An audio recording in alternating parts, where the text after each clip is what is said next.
You were telling me last month the United Nations took up this issue. And some very interesting things happened when the National Security Council started debating about really banning the use of nuclear weapons in outer space or upper levels of our atmosphere to cause such havoc. What did you find? What have you realized? For folks that are familiar with the UN Security Council mechanism, there are permanent voting members, and they are US, UK, France, CCP, China, and Russia. These are the 5 permanent members. Any one of them can cast a veto, and which will stop a resolution being put forward. So this meeting that you talk about, that we talked about, is April 24th. So this is where the Japan, not one of the permanent members on the UN Security Council, and US, basically they co-drafted a resolution. This resolution would stop any state, any country to put, as you said, weapons or nuclear weapons or the other weapons with mass destruction in the outer space. So which is to basically keep the Earth, the orbits, free from those weapons,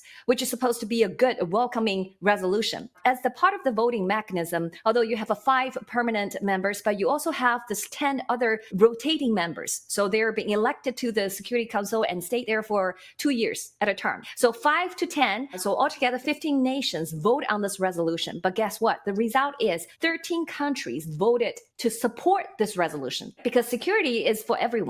But there's 2 states. Actually, one vetoed it. The other one abstained. And you had to guess, the vetoed one is Russia, Putin's Russia. And then the other one that abstained is CCP.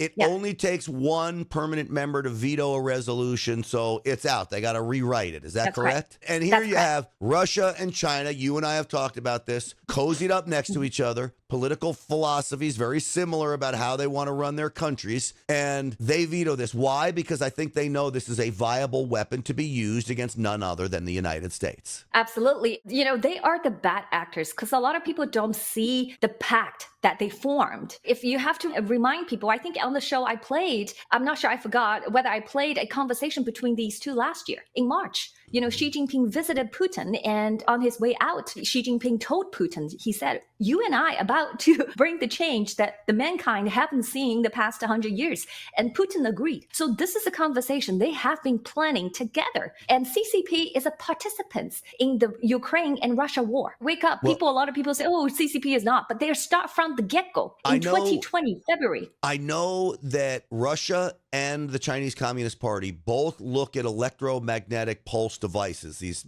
weapons, and they are weapons of mass destruction. They do not look at them as falling under any of the nuclear treaties that are out there that would bar you from nuclear stuff. They don't look at them as that. They say, no, this does not fall under that purview, even though it is a nuclear bomb being set off in the upper levels of our atmosphere. But they say no. Well, the reason they say no is because they want to keep open the option to use them.